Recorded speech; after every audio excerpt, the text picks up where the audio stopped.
Mesdames, Messieurs, bonsoir. Je vous souhaite la bienvenue sur le plateau de la Grande Team. Installez-vous confortablement et on débute avec le sommaire. Au sommaire de la Grande Team LGT News, Ronaldo est le chiffre vertigineux de sa carrière. Ça fait le buzz. Absence des internationaux ivoiriens dans le 11 type africain. Faut-il s'inquiéter pour la CAN? C'est le sujet de notre actu. Sans oublier la SEC Mimosa, qui est proche d'une qualification en quart de finale de la Ligue des champions CAF. Bonne émission en compagnie de Marie-Christine Begré et ses invités.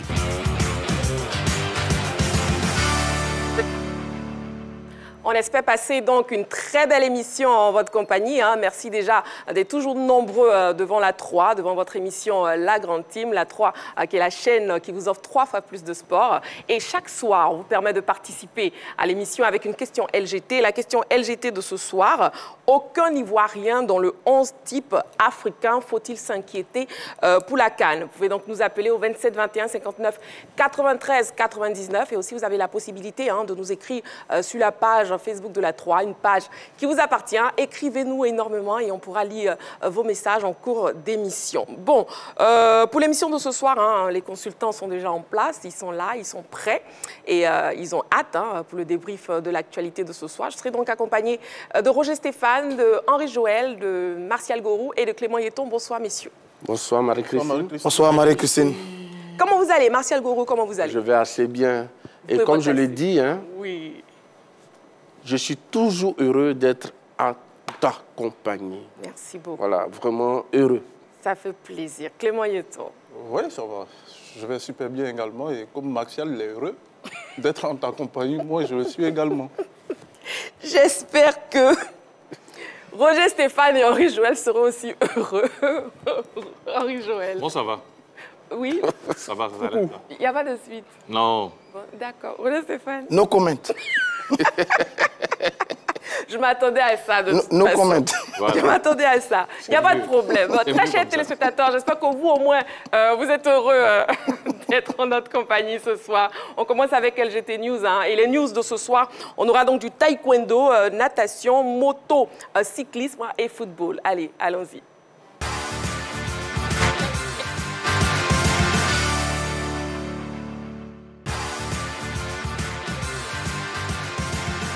LGT News. Intéressons-nous au taekwondo. Coupe de l'ambassadeur de Corée. Abobo et Bassam au-dessus du lot.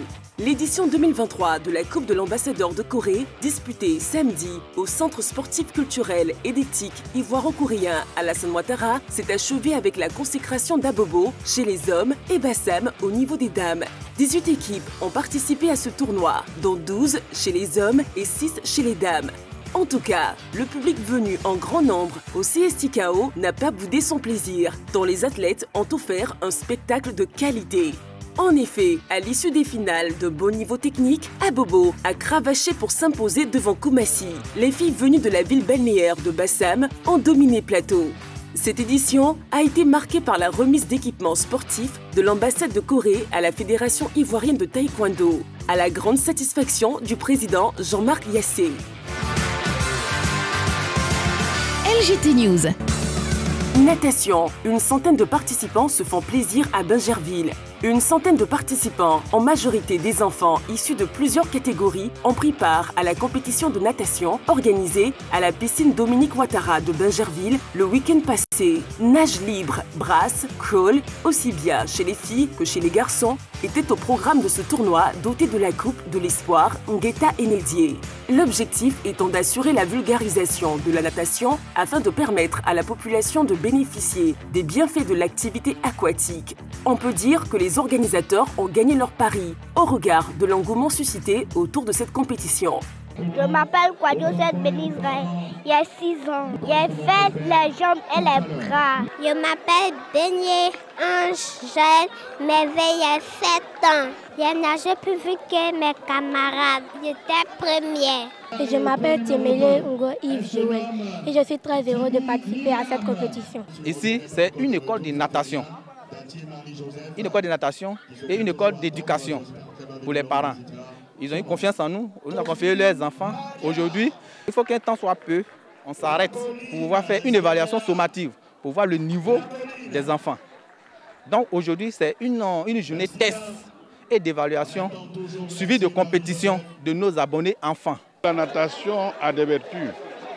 Je me rappelle bien qu'il y a une certaine année en arrière, j'avais un enfant qui avait un asthme que je n'ai jamais vu. Il est asthmatique en tel point qu'on lui faisait chaque fois des injections. Et la natation l'a guéri. Actuellement, l'enfant est responsable au PNUD. Il est venu mettre une coupe ici, en jeu pour remercier la natation. Donc, j'aimerais dire à ses parents de faire venir ces enfants. Et tous ces enfants que j'ai eus depuis l'EUCI jusqu'ici, en tout cas, ils ont tous réussi dans la vie. LGT News. Parlons à présent du championnat national de motocyclisme. Les pilotes font le show à Miyagi. La 10e et dernière journée du championnat national de motocyclisme a eu lieu le week-end dernier à Miyagi, une ville réputée pour sa passion aux courses de moto. La fédération n'a pas eu tort de délocaliser sa compétition dans cette cité, tant les mordus de la moto ont effectué massivement le déplacement en face de l'hôpital général de Miyagi pour vivre d'intenses sensations. 66 pilotes, dont 55 hommes, 8 dames et 3 cadets, ont rivalisé d'ardeur durant ces 2 jours de confrontation. Au KTM 110 cc, sans embrayage homme, l'équipe de Boaké a été sans partage grâce au trio gagnant incarné par Sokome Suleiman, Kodjo Kalilou, Kone Ahmed, respectivement classés 1er, 2e et 3e. Diko Aïssata, première, Djibo Kadidiatou, 2e et Kamate Alimata forment le podium chez les dames. Après Miyagi, la Fédération motocyclisme Côte d'Ivoire, dirigée par Soumaoro Mamadou, donne rendez-vous aux férus de la moto en 2024. LGT News. Petit poteau Tchin-Tchin, la marque sportive désormais attribuée au CITT. La bataille juridique pour la paternité du label Tchin-Tchin vient de connaître son épilogue. En effet, après plusieurs enquêtes d'antériorité faites par les autorités compétentes, l'Organisation africaine de la propriété intellectuelle a délivré depuis le 1er septembre 2023 le brevet et certificat d'enregistrement de la marque sportive Tchin-Tchin au CITT, dénommé Comité interurbain de Tchin-Tchin. C'est l'information capitale qu'a partagé le président de cette structure, Trésor Yannick Gourou, au cours d'un point de presse tenu à Cocody, 8e tranche. À l'en croire, cette protection fait désormais interdiction aux tiers l'utilisation de cette marque sportive sans l'approbation de son titulaire qu'est le CITT. Notification a été faite à la structure de Jonathan Morrison dans le souci d'équilibrer l'information afin d'avoir la réaction de Jonathan Morrison. Toutes nos tentatives pour entrer en contact avec lui sont restées vaines. Nous espérons avoir une suite à cette affaire. Alors, pour la question LGT, aucun Ivoirien dans le 11 type africain. Faut-il s'inquiéter pour la CAN? Vous pouvez donc nous joindre au 27 21 59 93 99 et aussi sur la page Facebook de la 3. Avant de commencer le débrief des news de ce soir, on fait une petite pause, juste la pause publicitaire, et puis on se retrouve tout de suite. Allez, à tout de suite.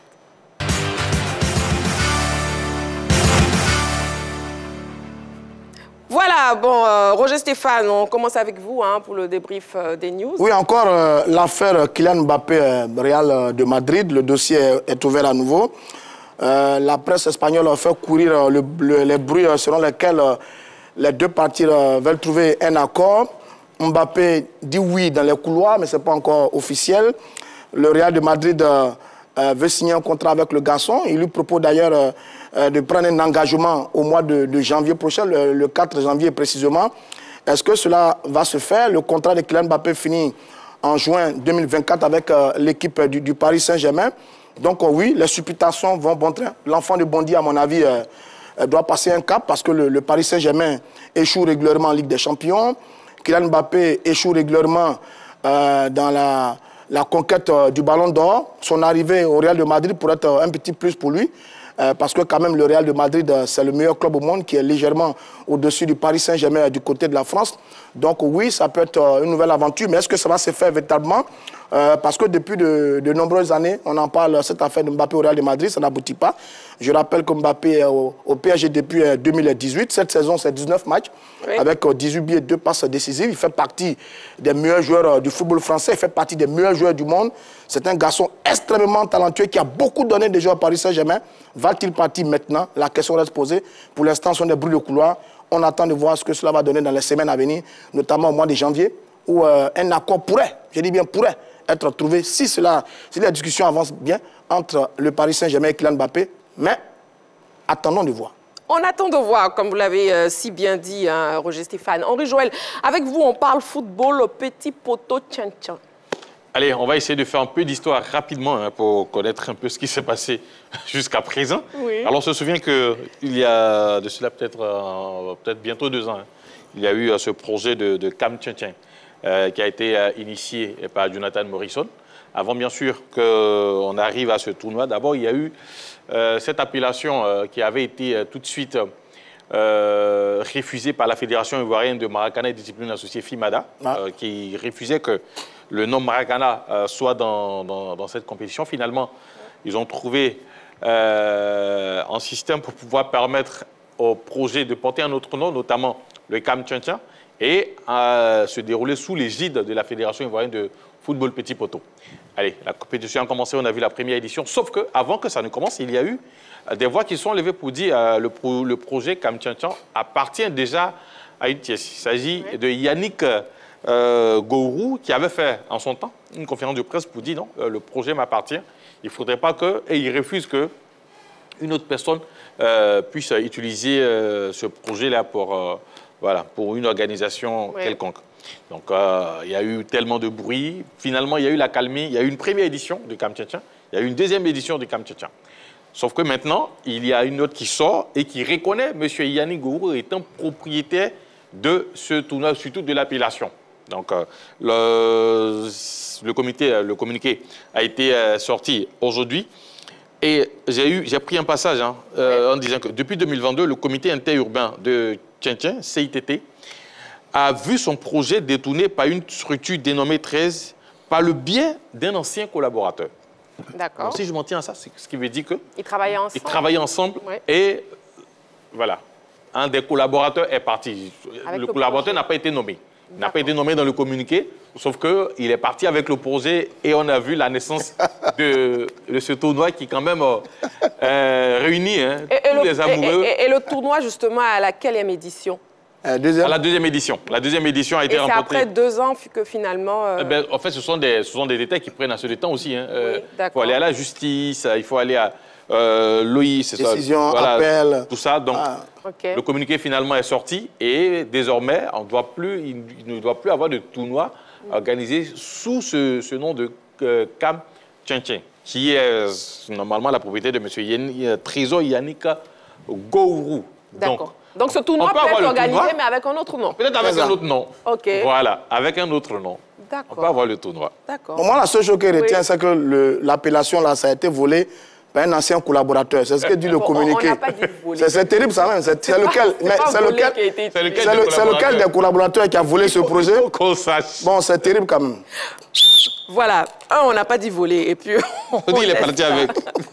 Oui, Clément, avec vous, on parle mondial U17. Oui, tout à fait. On va parler de la pépite Ibrahim Diarra des Aiglons U17 qui a fait sensation au récent mondial U17 en Indonésie. On sait qu'il a mis quand même 5 buts pour 4 passes décisives. On l'annonce actuellement du côté du Football Club de Bassa. Et il a été formé à Afrique Football Academy, qui est une académie qui a été créée en 2008 à Bamako, dans la capitale malienne. Et lui, voilà, il y a eu un partenariat entre le Football Club de Bassa et puis Africa Foot Academy. Ce partenariat-là est de 5 ans et lui pourrait être le premier produit de l'académie à aller au Football Club de Bassa. C'est un milieu qui est très très complet. Il sait jouer au football, techniquement il est doué, physiquement il est doué. Il a fait beaucoup de misère quand même dans ce mondial U17. Ça fait de lui le co-meilleur buteur, le co-meilleur passeur de ce tournoi-là. Donc je pense que logiquement, il devait rejoindre un grand club. Et on parle du Football Club de Bassa. Bravo aux garçons parce que pour moi, voilà, je pense que c'était l'un des meilleurs joueurs de ce tournoi-là parce qu'il a fait fort quand même. Et on espère qu'il va s'imposer au Football Club de Bassa parce que là-bas, voilà, et ça va tellement vite en termes de formation. On a vu beaucoup de pépites qui ont échoué là-bas. Donc on attend de voir ce que va donner l'histoire d'amour entre Ibrahim Diarra, le Malien, et puis le Football Club de Bassa qu'on annonce dans les prochains jours. Dans les prochains jours. Quelques informations complémentaires sur cette nouvelle, pour ajouter que le Barça a déjà enrôlé 2 pépites sénégalaises, à savoir Mikaïl Faye, 19 ans, et Mamadou Mbakfal, 20 ans. Donc, si le FC Barcelone réussit la passe de 3, pourra réussir la passe de 3 avec le jeune malien Ibrahim Diarra, qui est surnommé le caca malien. Donc, il va déposer ses valises en Catalogne en 2024 à sa majorité. Voilà. Bon, maintenant, il y a une nouvelle politique du Barça. Parce que quand même, le Barça, avant, quelques joueurs africains, Keita, Yaya, Eto'o, etc., Song, Alexandre Song, etc., etc.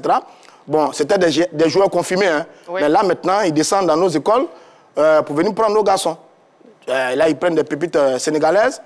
Bon, ça pose l'éternelle question de nos garçons que nous formons sur place, dans les académies qui se mettent en place. Et puis, finalement, les grands clubs européens arrivent pour nous les chipper. Bon, attention, attention. Si on ne fait pas attention, à un certain moment, vous n'aurez plus de garçons pour alimenter nos clubs au plan local. On n'aura plus nos pépites pour nos compétitions locales. Ça va être dangereux. Ça va être très compliqué. Donc, le Barça a changé son fusil d'épaule. Maintenant, c'est dans nos académies. Non. Ça commence à me faire peur. Non, mais en fait, c'est le paradoxe entre ce qu'on voit du football sénégalais, surtout du championnat. Parce qu'à l'international, que ce soit dans les compétitions de jeunes ou même chez les seniors, le Sénégal, ça fonctionne très, très bien. Par contre, au niveau des clubs, c'est compliqué. Ça traduit ce que Stéphane est en train de dire. On forme, on ne les utilise pas au plan local, c'est-à-dire dans le championnat local. Ils sont tout de suite vendus et ils font la fierté du Sénégal dans les compétitions internationales, notamment au niveau de l'équipe nationale. Mais les clubs sont véritablement en galère.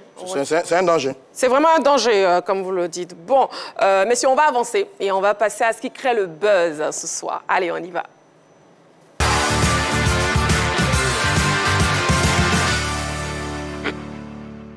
Bon, qu'est-ce qui crée le buzz, hein? Une fois de plus, c'est encore Ronaldo. Ronaldo est le chiffre vertigineux de sa carrière. Et encore lui, CR7 ne cesse de battre des records. Suivons donc cette vidéo qui nous dit tout. Alors, Ronaldo, qui nous impressionne quand même, toujours endurant. Et Ronaldo qui est maintenant à son 1200 matchs. Bon, messieurs, commentaires, Martial Gourou. Je pense que c'est simplement extraordinaire pour un joueur exceptionnel. 1200 matchs en 21 ans et 3 mois de carrière, soit 7787 jours, et ce, après son premier match en pro, à raison d'un match tous les 6 jours et demi, en comptant les vacances et les pauses, depuis ses débuts le 14 août 2022. Ça veut dire que c'est un grand athlète, un grand compétiteur qui repousse les limites. Oui, Amar. Oui, tout à fait. Je pense que quand on prend les chiffres et les détails de Martial, ça veut dire qu'on a affaire à une machine à résister au temps et ça pas donné à tous les sportifs de résister au temps comme lui il le fait. Et comme il a dit, ça fait 21 ans qu'il est là et on a l'impression qu'il est toujours le même. L'objectif n'a pas changé. Son corps, il répond après 21 ans de carrière pro. Voilà, on a vu beaucoup de personnes, on a vu beaucoup de sportifs de haut niveau qui ont craqué, qui ont abandonné après 21 ans. Et puis voilà, c'est quand même 205 matchs, puis c'est 1200 matchs en carrière. C'est 205 matchs en sélection avec le Portugal, 31 matchs avec le Sporting Club de Portugal, et puis là, 346 matchs avec Manchester United, 438 matchs avec le Real Madrid, et puis 134 matchs avec la Juve, et 46 matchs actuellement avec Al Nassr. C'est un garçon qui lui-même s'est assigné comme mission de repousser tout ce qui est limite du football, aller chercher ses 1000 buts, jouer autant qu'il le peut, que ce soit à 50 à 45 ans. Et il il est sur la bonne voie actuellement. Il y a quand même quelques garçons qui sont devant lui et qui sera difficile d'aller. Que les gardiens. Voilà, que des gardiens. Il y a l'anglais Shilton, qui était gardien en Angleterre, qui est devant lui, qui lui a 1387 matchs. Et puis tu as Bastock également, qui est un autre gardien anglais, qui lui a 1286 matchs, sans oublier le gardien brésilien buteur, qui est Rogerio Ceni, qui lui également là, effectivement, comme Roger Stéphane l'a dit, vous parlez que des gardiens. Ouais, tout à fait, oui. C'est pour ça, lui, il est extraordinaire dans ce qu'il fait, parce qu'être joueur de champ, avoir 21 ans de carrière pro à cet âge-là, et puis être toujours performant, capable de jouer quelques matchs de haut niveau, il repousse tout ce qui est limite du corps. Et bravo à lui, parce que c'est un exemple pour tout le monde, parce que quand tu arrives à ce stade-là, ça veut dire que tu n'as plus rien à prouver, que tu es véritablement un champion dans ton domaine et que tu auras marqué ton sport à vie. Ah oui, et selon vous, justement, Roger Stéphane, où est-ce qu'il tire finalement cette motivation à presque 39 ans, Ronaldo? Dans son professionnalisme. Oui. C'est un professionnel. C'est un garçon qui a compris depuis très longtemps qu'on peut faire une formidable carrière, avec le talent évidemment, parce qu'il a du talent, mais surtout en s'entourant de gens professionnels où chacun fait son travail pour préparer une machine de guerre. Et Cristiano Ronaldo, il aime ça. Moi, souvent, dans la comparaison avec Lionel Messi, c'est vrai que Lionel Messi est extrêmement doué. Il a une qualité de jeu qui est impressionnante.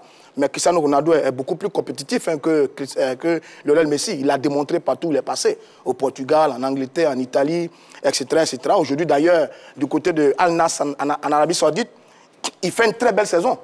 Il fait une très belle saison à Al Nassr. Il marque beaucoup de buts. Oui. En plus, il continue de marquer des buts à 38 ans avec sa sélection nationale. Oui. Donc, ne soyons pas surpris si l'année prochaine, il soit Ballon d'Or. Par exemple, ils ont donné Ballon d'Or à Messi. L'année prochaine, on peut donner également à Cristiano Ronaldo. C'est un garçon tout simplement formidable. Formidable sur ce record, 1200 matchs. Il est devant des garçons comme Zanetti, l'Argentin, qui a fait une longue carrière à l'Inter de Milan. Il est devant Buffon, l'Italien, qui a fait une longue carrière du côté de la Juventus. Il est devant Roberto Carlos, le Brésilien. Et il est devant Raúl, l'Espagnol, au Real de Madrid. Donc, c'est formidable. En plus, il est le plus capé pour les sélections également. Donc, il n'y a plus... Est-ce qu'un autre joueur de champ, peut le battre? Je ne crois pas. Parce qu'on a longtemps épilogué sur les fameux matchs du roi Pelé. On avait dit 1200. Beaucoup disent que c'est une légende. Soit Pelé reste quand même le plus grand. Donc, il n'y a pas beaucoup de joueurs qui vont venir le battre. C'est dit qu'il va rentrer encore dans l'histoire. Les seuls qui sont devant lui en ce moment sont 4 gardiens. 4 gardiens de but. Bon, eux, ils jouent pendant très longtemps. 4 gardiens, dont Peter Shilton, l'anglais qui est le plus capé. Peter Shilton, pour vous aider, Yeton, c'est celui qui a joué le match de la Coupe du Monde en 86 face à l'Argentine, avec la fameuse main de Dieu de Diego Maradona. C'est ce gardien-là. C'est lui qui est le plus capé. Donc, bravo à Cristiano Ronaldo. Il finit pas, il vieillit pas comme du bon vin. Il se bonifie. Il est très fort. Et finalement, il pourrait atteindre son record de 1000 buts. Henri Joël. Oui, avec Al Nassr, c'est possible. Il n'est pas loin. Dans le championnat, oui, il évolue. C'est évident. Hein. Pourquoi cette précision-là dans le championnat? Oui, mais parce que, vous savez, plus vous prenez de l'âge, le rythme de certains championnats vous fuit. Hein. En Angleterre, on a vu, c'est vrai, c'est le Ronaldo, oui, il travaille beaucoup, mais le rythme en Angleterre, c'est pas pareil qu'en Arabie Saoudite. Ah, donc, c'est pour ça que je dis, oui, dans le championnat où il évolue, s'il continue de marquer les buts et surtout s'il continue de résister comme ça, ça va aller. Mais on peut le comparer, par exemple, à un autre sportif, hein, au niveau du basketball, LeBron James, qui a été drafté en 2003, mais qui continue de jouer jusqu'à 39 ans. Aujourd'hui, le mec, il est à près de 30 points par match, souvent. Donc, ça montre aussi que c'est vrai qu'il y a Ronaldo d'un côté au niveau du football, mais de l'autre côté aussi, on peut voir LeBron James, qui a battu presque tous les records. Aujourd'hui, il est le meilleur marqueur de toute l'histoire de la NBA, avec plus de 39 000. Devant Jabbar. Très bien. Devant le grand Karim. Ah bon, pour ce soir, le buzz, c'est Ronaldo. Marcel Gourou, un dernier ajout. Parlant de... Vous avez posé la question de savoir s'il pourra atteindre 1000 buts. Je pense que ça sera un peu difficile. Hein. Ah bon? C'est vrai, c'est possible, mais ça sera vraiment un peu difficile. Et cela dépendra de sa santé mentale et physique, et surtout de sa motivation. Parce que c'est ça aussi, hein. Les challenges, on peut les atteindre, mais lorsqu'il n'y a plus de motivation, quand on a une blessure, c'est difficile. Et puis quand on atteint moralement quelque part, c'est un peu difficile. Mais lui-même le dit, Ronaldo, les objectifs doivent être fixés à court terme et non à long terme. J'envisage 900 buts avec confiance, mais pour arriver à 1000 buts, il y a encore du chemin à parcourir, mais tout est possible. Voilà, vous l'avez dit, tout est possible. Donc, on attend de voir, justement, mais on note en tout cas que la résilience de Cristiano Ronaldo pourrait être enseignée dans les écoles de football. Allez, petite pause pour l'instant et on se retrouve tout à l'heure pour le sujet principal de l'actu de ce soir. Allez, à tout de suite. Voilà, nous sommes de retour, hein, deuxième période de l'émission et on ouvre le débat avec l'actu de ce soir.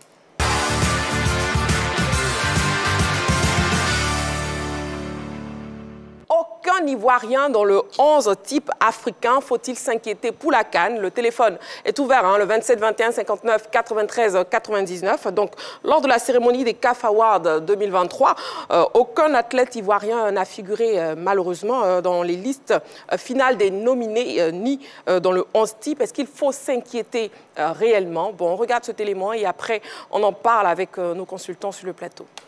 Le fait qu'aucun footballeur ivoirien ne figure dans le 11 type africain de l'année est-il inquiétant pour la CAN? Bon, messieurs, vos avis nous intéressent tous.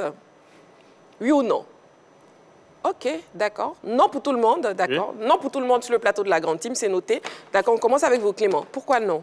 Non, parce qu'il n'y a aucune loi du football qui dit que le fait d'avoir un garçon dans un 11 type va te garantir une bonne compétition ou bien une belle canne, ça n'a jamais...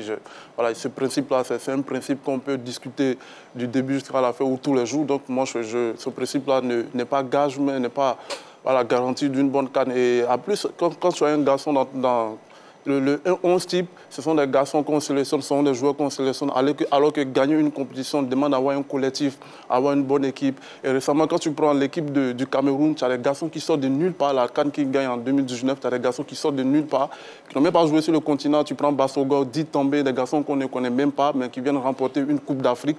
Ils n'étaient pas dans une équipe type. Ça veut dire que ça n'a rien à voir avec le fait d'aller gagner une compétition. Après aussi, cette question, peut-être que ça remet en cause la performance des dernières années de nos éléphants.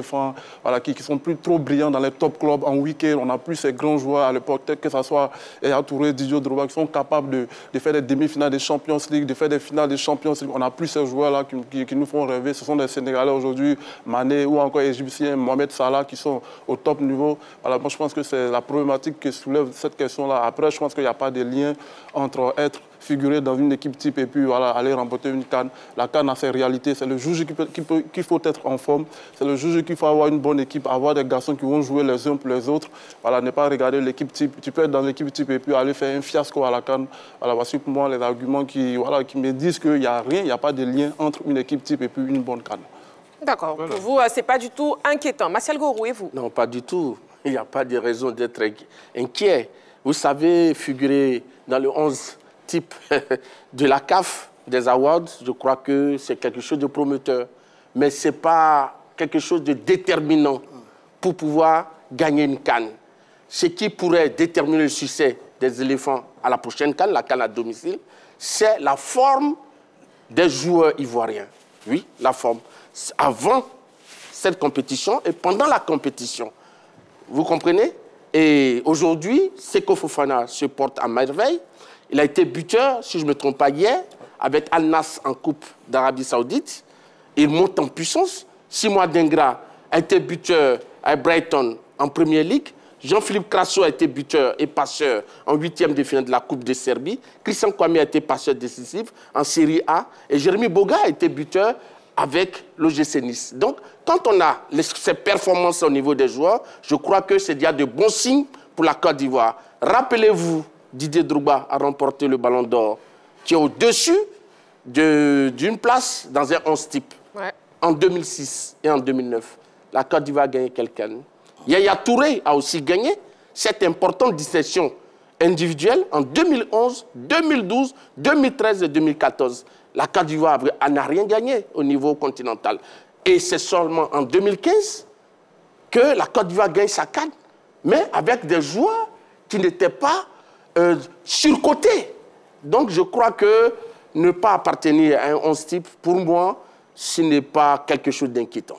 D'accord. Il y a quelqu'un sur la page Facebook de la 3, on a un internaute qui a du même avis que vous, Martial Gorou, qui nous dit, je crois Majesté Bamba, qui nous dit les éléphants ont plusieurs fois été favoris en Afrique à l'époque de la génération dorée Drogba, mais cela n'a pas empêché que nous soyons infructueux pendant les CAN. C'est lorsque les éléphants ont été ballottés après le départ de Drogba, nous avons obtenu le sacre continental tant recherché. Alors qu'ils voyagent loin, ménagent sa monture, les éléphants doivent se faire, excusez-moi, une bonne santé. Doivent se faire une bonne santé et avoir la formule nécessaire afin de prospérer selon leur potentialité. Les stars ne sont pas indispensables au succès, sinon nous ne serons pas à 2 étoiles seulement. Il faut la paix ou la cohésion au sein des éléphants, le succès sera cohérent. Comme l'avait dit M. Begré, la richesse de la Côte d'Ivoire est la paix. Voilà, avant de poursuivre, nous avons un appelant. Nous avons M. Dago Alexandre en ligne, qui nous appelle le Grand Péribi. Bonsoir, monsieur. Bonsoir, madame. Comment vous allez? Oh, je vais bien. D'accord. Bon, je vous laisse saluer le reste de la team. Bonsoir aux autres, vous dites? Bonsoir, monsieur Dago. Monsieur Dago. Bonsoir, la team. Bonsoir, monsieur Dago. On vous écoute, monsieur Dago, par rapport à la question LGT. Aucun Ivoirien dans le 11 type africain. Est-ce qu'il faut s'inquiéter pour la CAN? Bon, d'abord, je vais commencer par le 11 type africain. Oui. Voilà, le 11 type africain, d'abord, quand on le prend normalement, Allô? Voilà. La défense, par exemple, à la place de Koulibaly. Non, non, non, c'est pas ça la question. Oui, je viens. Pour parler. Voilà, je vais aller un peu. Vous n'avez pas assez de temps. Allez-y. Voilà, à la défense, peut-être Edmond Tapsoba était encore plus mieux que, comment on dit, Koulibaly.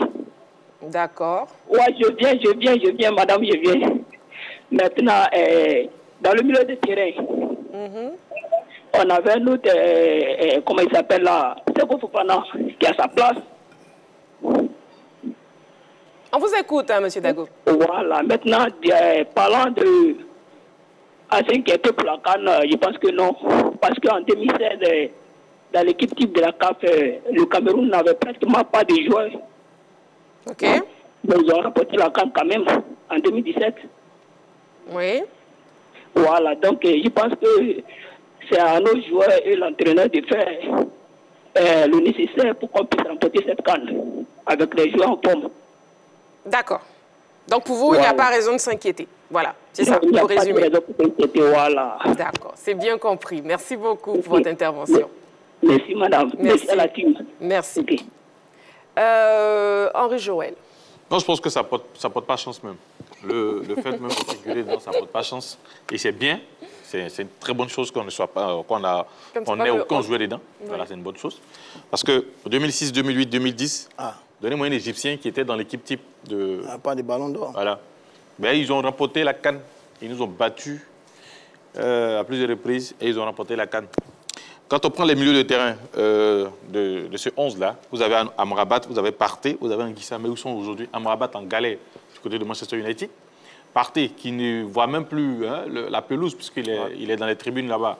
Il assiste chaque week-end au match de son équipe en étant quelque part là-bas. Vous avez qui Anguissa, qui pour moi n'est pas meilleur que Seko Fofana. Donc, les avoir, oui, c'est bien.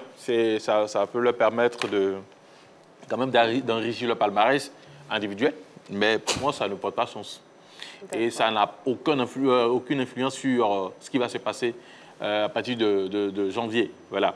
Comme Yeton l'a dit, c'est un groupe. Il faut avoir un bon groupe. Il faut avoir une bonne préparation. Il faut avoir une bonne vie. Et puis aller à la conquête. Et puis d'ailleurs, nous, c'est chez nous. Donc, ce qui va porter chance, c'est le public et puis ce qu'on va faire. Sinon, figurer dans le 11 type, ça ne porte pas chance. C'est pas inquiétant. C'est même pas inquiétant. On va remporter la CAN, donc ne vous en faites pas. D'accord. Bon, Henri Joël qui insiste. Hein. D'accord, il est très optimiste. Oui, Roger Stéphane. Bon, ils ont fait le tour de la question. Oui. Il ne m'en reste plus rien. Mais je dis quand même que le Mali a Salif Keita en 70. En 70, Kanouté en 2007 n'ont jamais gagné le Ballon d'Or. N'ont jamais gagné la CAN. Ouais. Aubameyang avec le Gabon en 2015 n'a pas gagné la CAN. Le grand George Weah avec le Libéria, 94-95, n'a pas gagné la CAN. Donc, ils n'ont pas gagné. Et pourtant, il y avait de formidables joueurs, Ballon d'Or, dans ces différentes formations. C'est bien d'avoir des grands joueurs. C'est bien d'avoir des grands joueurs. C'est effrayant, ça tétanise un peu l'adversaire, mais ce n'est pas une garantie de victoire. Ce n'est pas une garantie de victoire. Parce que nous, à une certaine époque, quand même, on avait Drogba, Yaya, Gervinho, Maestro et Kolo.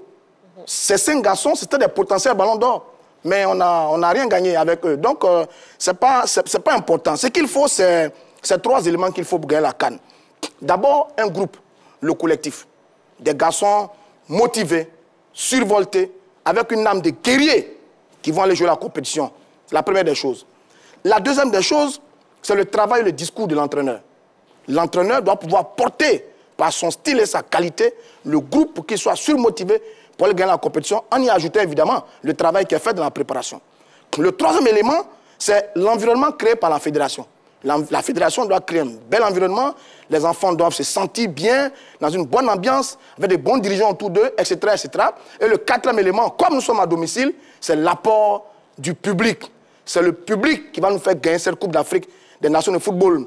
Nous sommes gonflés à bloc, unis comme un seul homme, porté par le chef de l'État, le président Ouattara, oui. Et qu'on est derrière les éléphants, on pourra gagner cette Coupe d'Afrique des Nations de football. Pourquoi je parle des crans des joueurs? Pourquoi je parle des joueurs en premier? En 1992, quand on partait jouer la CAN, oui. J'ai cru entendre que le ministère, si je ne me trompe pas, le ministère et la fédération voulaient dégager Yeo Martial. On a beaucoup entendu ça. Les joueurs ont fait bloc. Ils disent non, Yeo Martial ne bouge pas. Oui. Nous, on va aller à la CAN avec lui et on va gagner la CAN.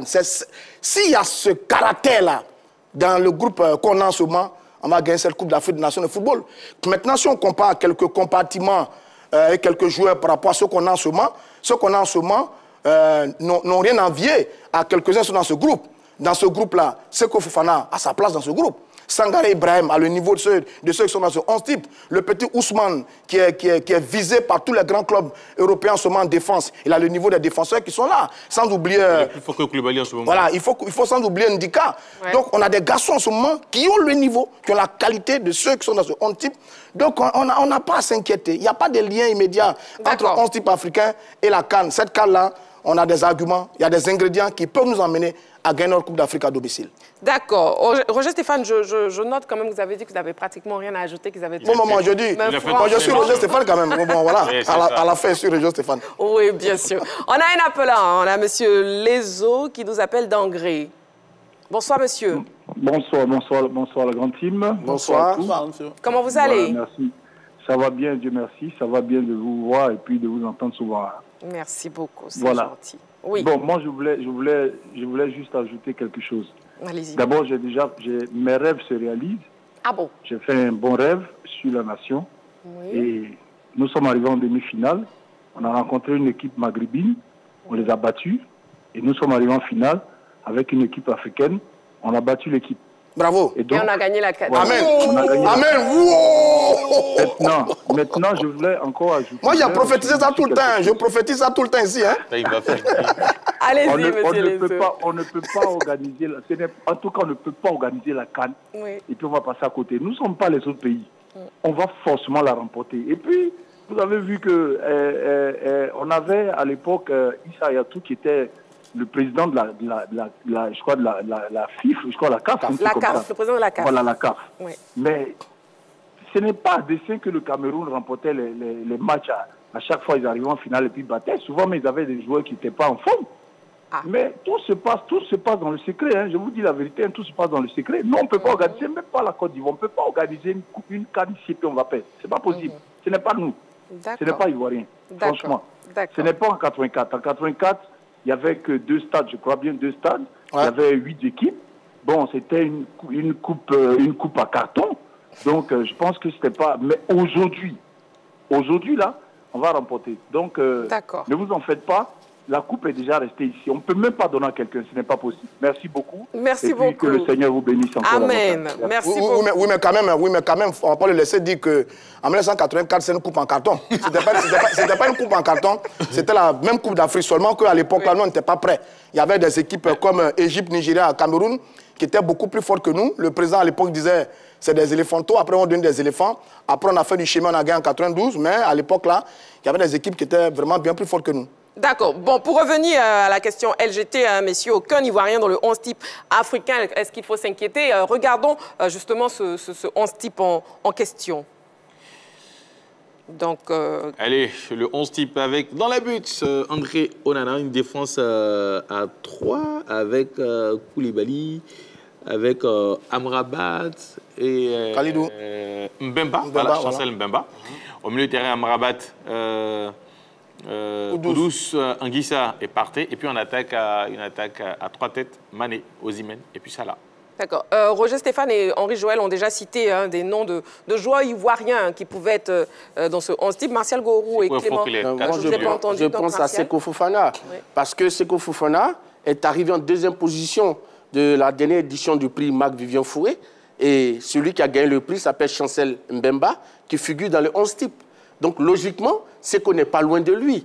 Et donc, je crois que Seko, qui a porté cette équipe du RC Lens et qui l'a conduit jusqu'à la chose, à la 2e place en Ligue des Champions.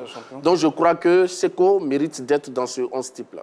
D'accord. Et Clément? Je pense que c'est Seko, voilà, Seko qui mérite également d'être là parce qu'il fait quand même voilà, une bonne saison. Il va mettre 9 buts avec le Racing Club de Lens pour 6 passes décisives. Mais quand tu prends ce 11 type africain, je pense qu'il y a seulement que 4 joueurs qui sont à leur place. Mohamed Salah, lui, on sait qu'habituellement, il respecte ses statistiques, que ça soit, voilà, quelle que soit l'année. Tu as Oxymen qui a été meilleur buteur de la Série A. Et puis tu as Mbemba qui était l'un des défenseurs les plus prolifiques de la Ligue 1. Après, ouais, et Amrabat peut-être, à cause de sa Coupe du Monde. Et puis Mohamed Kudus qui fait un bon mondial, qui fait une excellente saison avec l'Ajax d'Amsterdam également. Après ça, je pense que Zambo, il peut dégager. Et puis Seko, on peut avoir des garçons tels que Seko, parce que Zambo, il ne fait pas une formidable saison pour moi. Pathé également, il ne fait pas une excellente saison également. Et puis voilà, je pense que il n'y a pas de cohérence dans tout ce qui est récompense individuelle actuellement sur la planète football. On sait qu'il y a beaucoup d'incohérences. Donc je pense que ce 11 type-là, il n'est pas de qualité pour moi. Voilà, c'est un peu sens dessous. D'accord. Bon, Roger Stéphane, non, plutôt Henri Joël. Mais on voit justement que ça fait un bon bout de temps quand même qu'on ne remarque pas qu'on ne note pas la présence de footballeurs ivoiriens dans ce 11 type. C'est dû à quoi finalement? Est-ce que c'est parce qu'ils ne sont pas dans des clubs, dans des top clubs européens? Certains qui sont sur cette liste-là ne sont pas dans les top clubs européens aussi, il faut le dire. Mais qu'est-ce qui explique alors l'absence des joueurs ivoiriens? Leur performance. Voilà, leur performance, parce que, moi je vais dire, l'équipe de la Côte d'Ivoire, surtout les joueurs, il y a eu cette transition-là. Transition après la CAN, il y a eu ces résultats qui n'étaient pas réluisants, que ce soit en club pour certains, que ce soit en équipe nationale. Il y a eu des joueurs qui n'étaient pas dans des grands clubs, notamment Zaha, parce qu'on voyait plus, sur cette transition, on voyait des joueurs comme Zaha, Nicolas Pepe, peut-être flambé, mais ça n'a pas été le cas. Pepe avec sa galère du côté d'Arsenal, ensuite les transferts qui n'ont pas beaucoup fonctionné. Zaha qui est resté longtemps du côté de Palace, parce qu'il ne faut pas oublier, hein, du côté de Palace, quand même, à chaque saison, on avait des rumeurs sur un départ de Zaha. Mais derrière, il y avait une augmentation des salaires du côté de Palace et il y restait. Donc, jouer dans une équipe comme Palace, ça ne vous permet pas aujourd'hui de figurer quand même dans un 11 probable sur n'importe quel continent. Donc, ce n'était pas évident. Donc, l'un mis dans l'autre. Et puis, on avait aussi Franck Kessié, qui avait fait une très bonne saison avec le Milan AC. Ensuite, qui est parti de l'autre côté. Donc, quand on regarde tout ça, je peux dire les décisions de certains joueurs, on peut dire aussi les clubs dans lesquels évoluent ces joueurs-là, quand même, n'ont pas favorisé. Et puis, au niveau de l'équipe nationale, la transition entre tout ce qui s'est fait après le SAC de 2015, maintenant, ça va. La crise est passée par là aussi. Ça va maintenant, tout est bien. Et pour revenir rapidement à ce que Roger Stéphane a dit, en 92, le ministère et la fédération voulaient dégager Yeo. Les joueurs ont fait bloc, on connaît la suite. Oui. Le ministère et la fédération, la population vous regarde, essayez de dégager Gassé, ils vont faire bloc et puis on va remporter la CAN. Aucun Ivoirien dans le 11 type africain. Faut-il s'inquiéter? C'est le sujet. Elle est belle, celle-là. Le sujet de l'actu. Ça fait partie du sujet. Bon, messieurs, on a eu vos réponses, vos avis sur le plateau et écoutons aussi le public sportif ivoirien en dehors du plateau. Allez. Non, bon, pour moi, je vois que ce n'est pas inquiétant. Voilà, malgré nous organisant la CAN 2023, même si ce n'est pas parmi les 11 meilleurs joueurs africains, on ne doit pas s'inquiéter. Parce que dans l'avenir, on sait qu'on aura d'autres joueurs encore qui vont figurer dedans. Bon, à mon avis, oui, c'est vrai qu'on s'inquiète parce que là, vu la compétition, normalement, quand vu cette organisation, si l'Ivoirien qui organise un peu la Coupe d'Afrique, il n'est pas, comment on appelle ça, contribuable à où il n'est pas quelque part pour remporter un trophée au moins pour la CAN, c'est un peu inquiétant. C'est un peu inquiétant parce que pourquoi? Pour le moment, nous sommes des favoris. Nous organisons la Coupe d'Afrique pour le moment chez nous. Et puis, vu nos athlètes les plus précieux, si parmi eux, il n'y a pas eu quelqu'un parmi eux qui a remporté un trophée pour faire un peu l'honneur, pour relever un peu le niveau de la CAN organisée en Côte d'Ivoire, c'est un peu inquiétant. C'est un peu inquiétant un peu. Voilà un peu mon avis. Voilà, donc aucun Ivoirien dans le 11 type africain. Faut-il s'inquiéter pour la CAN? On note que, bon, on ne devrait pas s'inquiéter. OK, c'est chose faite. Donc, on a un deuxième sujet en actu pour ce soir et ça concerne la Ligue des champions CAF avec l'ASEC. Donc, on passe donc au deuxième sujet de l'actu. L'ASEC Mimosa qui a réalisé une belle opération en allant s'imposer sur le terrain du Joining Galaxy lors de la 3e journée de la Ligue des champions de la CAF. Alors que cette victoire conforte les chances de qualification des Mimos en quart de finale. Bon, messieurs, on en parle, Martial Gorou. Est-ce que l'ASEC a déjà fait plus difficile face au Botswana? Non, je ne crois pas. Il faut respecter les adversaires. L'ASEC a joué 3 matchs. Il reste encore 3 derniers matchs. Et il faut les jouer avec la même intensité, la même ambition. Je crois que c'est bon. L'ASEC, en gagnant au Botswana, et maintient sa position des leaders, reste seul en tête de cette poule B-là. Mais je crois que toutes les rencontres de cette compétition se valent. Le plus important, c'est comme un championnat. Il faut engranger le maximum de points. Et c'est au bout de la compétition qu'on voit réellement qui sort de la poule. Donc je crois que c'est bien. l'ASEC a fait un bon pas vers les quarts de finale, mais il reste encore des rencontres. Vous parlez de points et effectivement, l'ASEC qui prend 4 points sur 6 points. Donc, qu'est-ce qui fait déjà la force de cette équipe de l'ASEC? Je sais qu'on note le coaching de Julien Chevalier aussi. Bon, je l'ai déjà dit ici, il n'y a pas de patron dans cette équipe, dans l'ensemble. C'est une équipe, c'est le collectif qui parle dans ces différents matchs.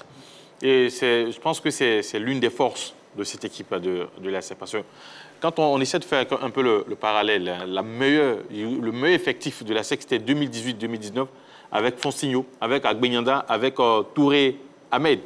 Mais quand on essaie de comparer l'effectif qui est là à celui de 2018, il n'y a pas photo. L'effectif de 2018 était meilleur que l'effectif qui est là en ce moment. Mais on constate que là, ils sont plus solides. C'est à dire qu'il n'y a pas assez de talent. Il n'y a pas assez de talent dans cette équipe, ça, il faut le dire. Ouais. Comme 2018, mais ils sont très, très solides. On l'a remarqué dans les moments difficiles où peut-être l'équipe n'a pas le ballon, où l'équipe est amenée à défendre.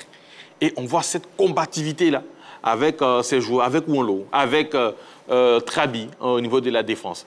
Au milieu de terrain, avec Akaï6, qui emmène, qui chaque jour essaie de créer quelque chose. Et il y a l'arrivée aussi de Christian Kouabé, qui vraiment fait énormément du bien à cette équipe de l'ASEC, avec son expérience de la Ligue des Champions. Donc c'est une équipe qui est très, très solide et dans ces moments de faiblesse, arrive toujours à jouer ensemble, à créer ce bloc-là qui empêche l'adversaire de dominer et surtout de marquer. Nous restons donc dans les forces justement de l'ASEC, Clément. Oui, tout à fait.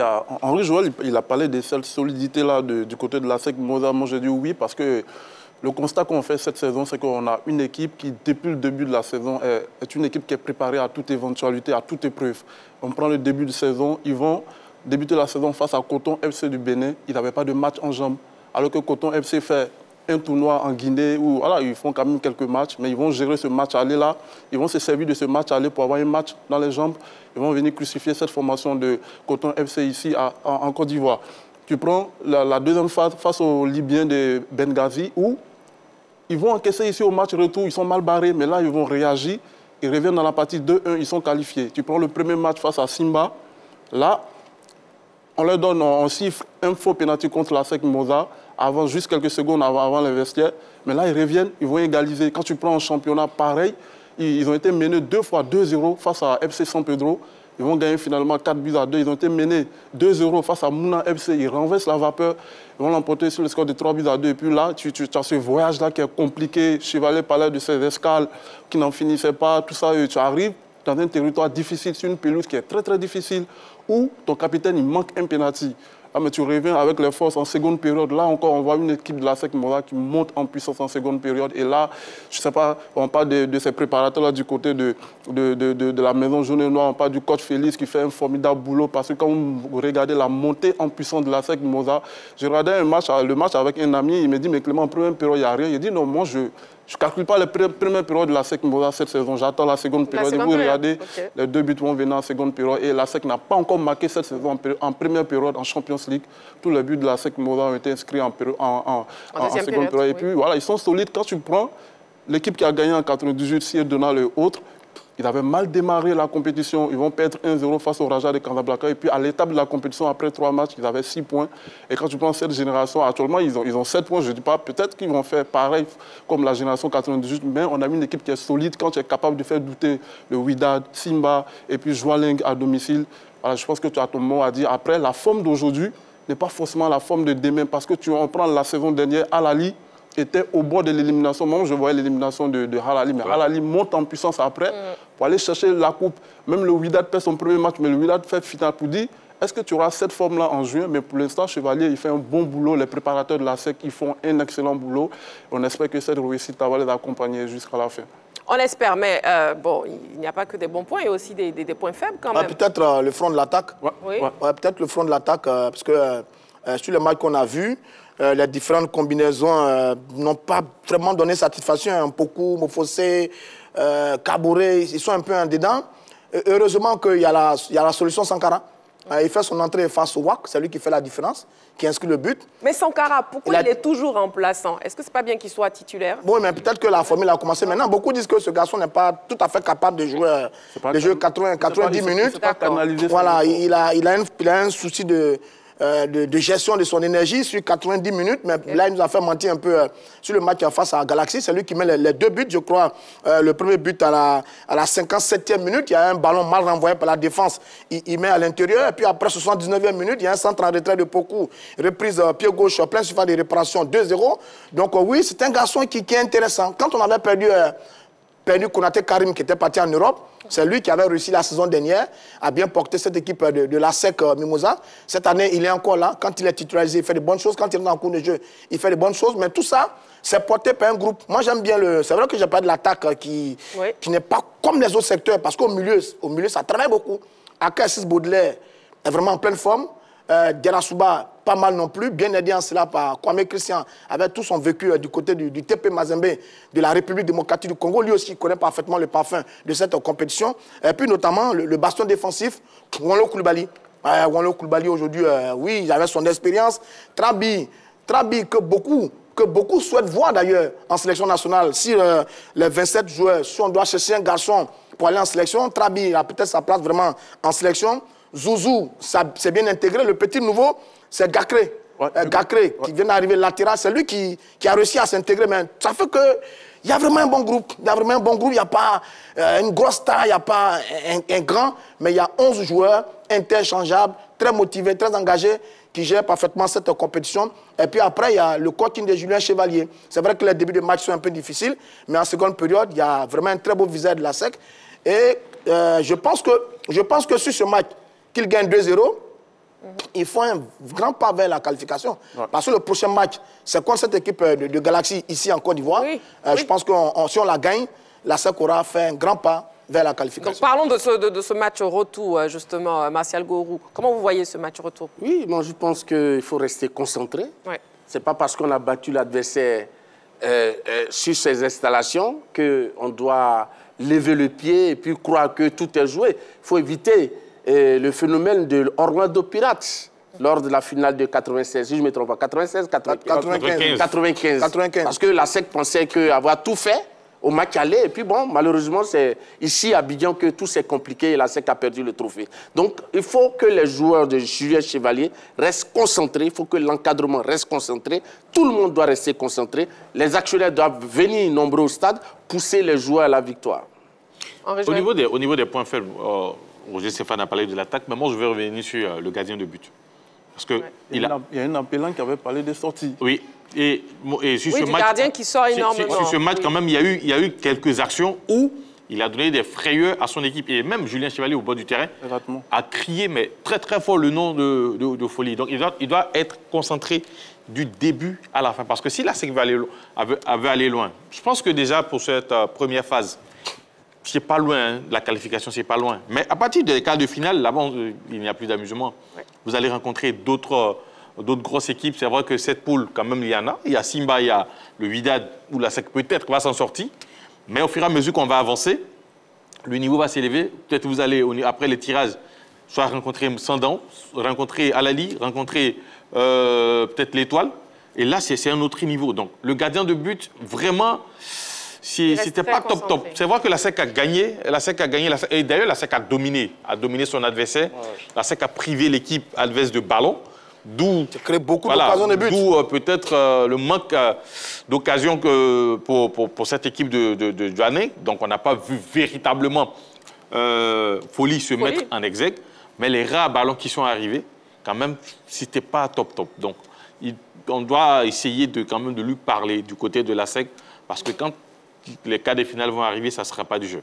Voilà, oui, la quatrième journée qui sera très décisive pour la qualification, justement, en quart de finale, Clément. Oui, tout à fait. Je pense que si tu veux avoir une option sérieuse aussi, en quart de finale, je pense que c'est le moment de faire le plein en aller-retour sur cette formation de Jwaneng Galaxy que tu as été battre chez elle. Je pense qu'il faut éviter tout ce qui est facilité, rester professionnel, c'est-à-dire, voilà, c'est dit qu'on n'a pas encore fini le boulot parce qu'on parle quand même du Champions League. On sera face à un adversaire qui a été créé une surprise face au Wydad de Casablanca à domicile. Ça veut dire qu'elle peut se retrouver à tout moment. Donc, voilà, éviter cette facilité-là, rester appliqué comme ils le font depuis le début de la saison parce qu'il y a quand même une belle histoire à écrire dans cette compétition, cette saison-là, parce qu'il y a quelque chose de positif qui est en train de se dégager avec cet effectif de Julien Chevalier. Donc, on va compter sur eux. On sait qu'ils sont appliqués.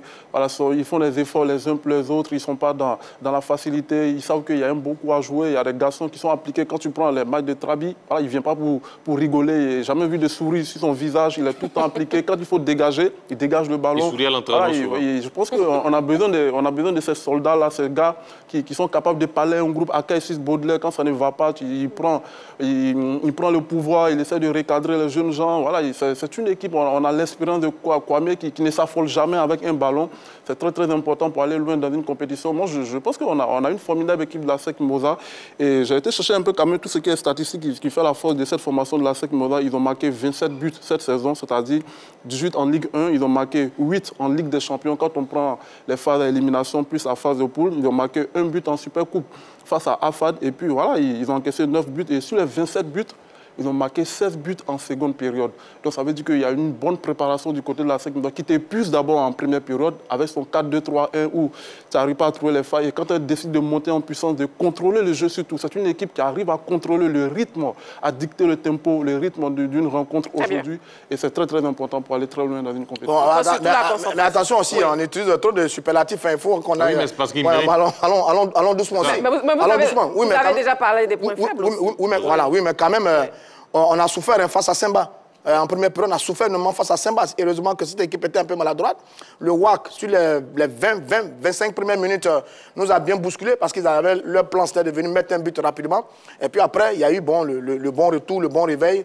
Donc allons doucement quand même parce que cette équipe de Galaxy, elle a battu le WAC à domicile, à l'extérieur, lors de la première journée. Donc elle peut peut-être venir nous déranger un peu. Mais cela dit, dans l'ensemble, c'est bien. Il y a de très belles choses. Okay. Dans chaque compartiment de jeu, il y a des garçons qui sont intéressants.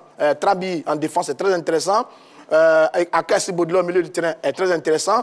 Sur le front de l'attaque, il y a Sankara qui vient bien. C'est bien. Il faut continuer, mais en étant prudent parce que, attention de ne pas être déjà sur nos grands chevaux de grands vainqueurs parce que la compétition est encore longue. Une chose est certaine, on va passer cette phase de poule parce que là, quand on termine en tête avec 7 points, sur la première fois, les 3 dernières journées, qu'on a, je crois, 2 réceptions à domicile, et puis un voyage à l'extérieur. Le voyage à l'extérieur, c'est contre le WAC qui a déjà en danger.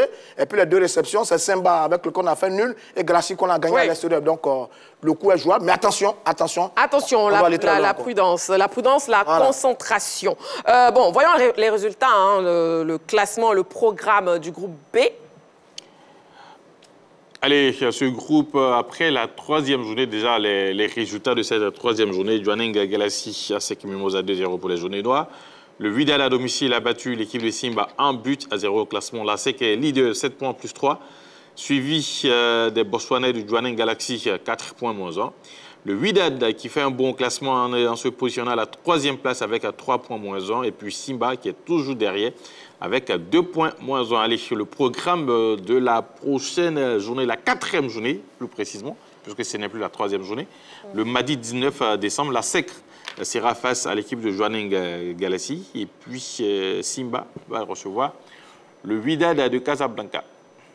Voilà. Voilà, donc pour le programme, donc Ligue des champions CAF, on souhaite donc bonne chance à l'ASEC Mimosa pour la suite de la compétition. Bon, dernière période, je vais dire même les prolongations. On rentre dans les prolongations de la grande team de ce soir et c'est dans le plus calé.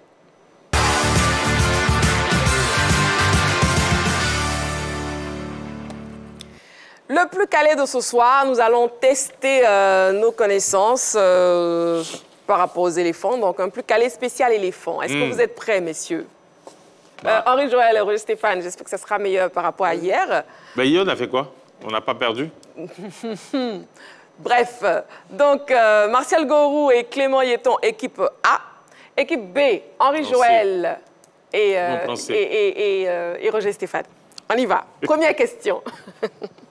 En quelle année Yaya Touré a-t-il remporté son premier ballon d'or africain? A. En 2010. B. En 2011. Ou C. En 2012. Ah, ça va. Là, quand vous maîtrisez le sujet, c'est bien. La réponse B pour tout le monde, c'est la réponse B. Effectivement, 2011, Yaya Touré a été sacré ballon d'or africain pour la première fois en 2011, alors qu'il évoluait à Manchester City. Deuxième question. Combien de joueurs ivoiriens comptent au moins 100 sélections? A. 4. B. 5.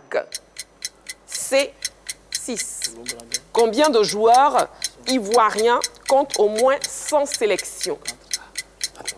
On y va, messieurs. 4, 5 ou 6? La réponse A pour l'équipe B, la réponse B pour l'équipe A, c'est la réponse C, 6. Ce sont, on compte ensemble, Didier Zokora, 123. Le plus capé. Kolo Touré, 120. Masgradel, 106. Didier Drogba, 105. Yaya Touré, 101. Et Tiene Siaka, 100. Ah, d'accord. Vous avez oublié Tiene Siaka. Tico, latéral gauche, oui, champion d'Afrique 2015. Voilà, l'homme au pied gauche magique. Troisième question. Qui a marqué le premier but des éléphants lors de la CAN 1984? On parlait de la CAN 1984. A. Youssouf Fofana. B. Tia Kofi. C. Goba Michel. Youssouf Fofana. Goba. La réponse B pour tout le monde, donc vous voulez les piéger, quoi. Effectivement, c'est la réponse B, c'est Tia Kofi, c'est pas Youssouf Fofana. La quatrième question. Moi j'étais enfant, on entendait Tia Kofi, Tia Kofi, Tia Kofi. Oui, Tia Kofi déjà. Le premier but ivoirien à la CAN 1984 a été marqué par Tia Kofi Léonard. Face au Togo, Youssouf Fofana et Goba Michel ont inscrit les deux autres buts. Score final 3-0. Youssouf, c'est un superbe coup franc. J'ai vu le match. J'ai vu le match. Non, Henri-Joël, s'il vous plaît. Sérieux. Quatrième question. Qui était le sélectionneur des éléphants à la CAN 1990? A. Pancho González. B. Yo Martial. C. Rade Onianovic. A, B ou C? La réponse C pour toutes les équipes. C'est la réponse C, oui. Rade Onianovic, vainqueur de la CAN 1984, avec le Cameroun, le technicien serbe, oui, a dirigé les éléphants de 1989 à 1991. Il est décédé en 2011 à l'âge de 78 ans. Ouais, l'Algérie nous a maltraités à cette CAN-là. L'Algérie, Ramba Mandier. Effectivement. Cinquième et dernière question, messieurs. Qui a été le meilleur buteur des éléphants à la CAN 2012? Qui a été le meilleur buteur des éléphants à la CAN 2012? A. Est-ce Didier Drogba? B. Est-ce Gervinho? Ou C. Est-ce Salomon Kalou? Qui a été le meilleur buteur des éléphants à la CAN 2012? La réponse C pour l'équipe B. La réponse A pour l'équipe A. C'est la réponse A, Didier Drogba. À la CAN 2012, les éléphants ont marqué 9 buts, dont 3 par Didier Drogba. Les autres buteurs ivoiriens sont Yaya Touré, Gervinho, Emmanuel Eboué, Salomon Kalou et Wilfried Bony, qui ont inscrit chacun 1 but. Le défenseur burkinabé Bakary Koné a marqué un autogol en faveur des éléphants. Voilà, un petit clin d'œil justement à la sélection ivoirienne de cette époque. On les salue tous, Didier Drogba, Wilfried Bony, Emmanuel Eboye, Salomon Kalou, Chico. Merci beaucoup à nos légendes. Bon, qui est le vainqueur ce soir? Qui est le plus quali? Quelle équipe est la plus quali? La dernière question là. On n'a pas remporté. L'équipe victorieuse ce soir est donc l'équipe A, composée de Martial Goro et Clément Yeton. Félicitations, messieurs. On a respecté l'ordre alphabétique. Ah, oui. La plus belle lettre alphabétique. On attend vos pas de danse maintenant. Messieurs, restez tranquilles. On attend vos pas de danse, grâce à la magie de la régie. Ah. On peut faire voyeur pour vous. Vous êtes bien, la régie. Oui, allez-y.